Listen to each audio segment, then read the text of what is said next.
আজ তোমাদের সাথে আমার কিছু কাজকর্ম শেয়ার করব সকাল থেকে দুপুর পর্যন্ত।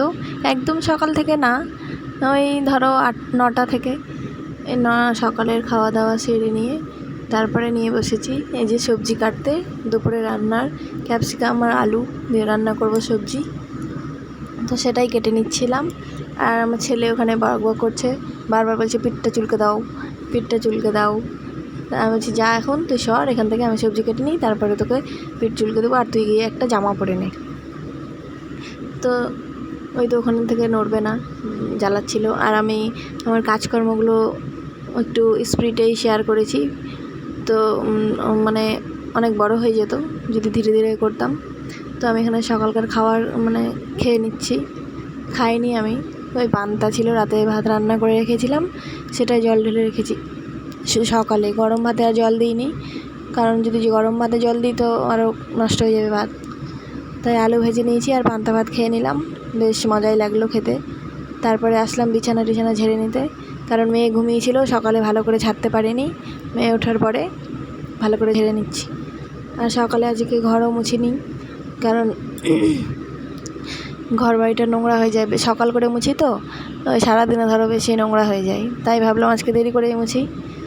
তো ওই যে বিছানার ঝেড়ে নিয়ে, গরমে আর বিছানার চাদর রোজ পাল্টালেই ভালো, আর এত গরম পড়েছে তাই আর ভালো লাগে না, তাই পাল্টে নিলাম। তো একসাথে ঘরটাও মুছে নিচ্ছি। আর আমার মেয়ে তো কাজকর্ম করতেই দেবে না, জ্বালাচ্ছে শুধু বারবার। আর বাচ্চা থাকলে তো অসুবিধা হয়ই। আর এখানে এসে দুই ভাই বোনে বাস ক্যামেরা নাড়ানাড়ি করছে শুধু। ছোট বাচ্চা থাকলে আর কি, এগুলো সমস্যা তো সম্মুখীন হতেই হবে সবাইকেই। বাচ্চারা তো আর বোঝে না, যতদিন না বড় হচ্ছে ততদিন আর কিছু নেই। এই যে তারপরে আলু ভাজা, এই যে পান্তা ভাত ছিলই, দুপুরে হয়ে যাবে, একটু ছিল। তারপরে এই যে সবজিটা রান্না করে নিচ্ছি, কিছুই না, বাস তেলে জিরে ফোড়ন দিয়ে আলু আর ক্যাপসিকাম দিয়ে ঢেকে ঢেকে টমেটো দিয়ে আদা বাটা দিয়ে রান্না করে নেব। আর এদিকে খিচুড়ি বানিয়ে নিচ্ছি ছেলে আর মেয়ের জন্য, গাজর আর মিষ্টি কুমড়ো অল্প ছিল, আর মসুর ডাল দিয়ে সব একসাথে দিয়ে দেবো, দুটো কাঁচা লঙ্কাও দিয়ে ফেলে দেবো, নুন হলুদ দিয়ে সিটি দিলেই বাস ওদের জন্য রেডি হয়ে যাবে। তাহলে ওরাও খেতে পারবে, ওরা তো আর পান্তা খেতে পারবে না, তাই ওদের জন্য খিচুড়িটাই বেস্ট। তো এইদিকে সবজিটাও হয়ে গেছে, সবজিটা ঢেকে ঢেকে রান্না করে নিলাম, বেশি করবো না, মাখা মাখা করে রান্না করব ধনে গুঁড়ো দিয়ে।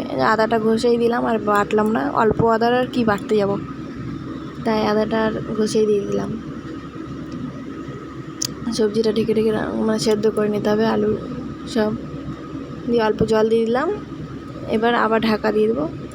আর দুপুরের খাওয়া দাওয়াটা শেয়ার করলাম না, খাওয়া দাওয়ার পরে যে বাসন বেরিয়েছে সব ধুয়ে নিচ্ছি।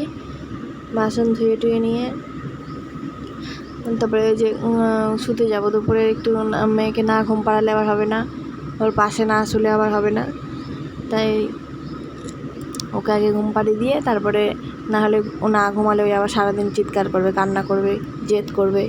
তারপরে যে কুলারে জল ভরে নিয়েছে, আর ওকে বললাম একটু হাই করে দাও, ওই হাই করতে পারে তো। আর মুখটা কেমন করবে দেখো তোমরা, বাস ভালো লাগলে কিন্তু অবশ্যই পাশে থাকবে, চ্যানেলটাকে সাবস্ক্রাইব করে দিয়ে।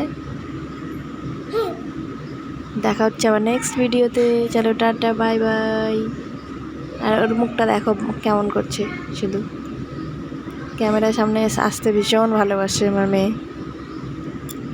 ও বুঝে যায় সব।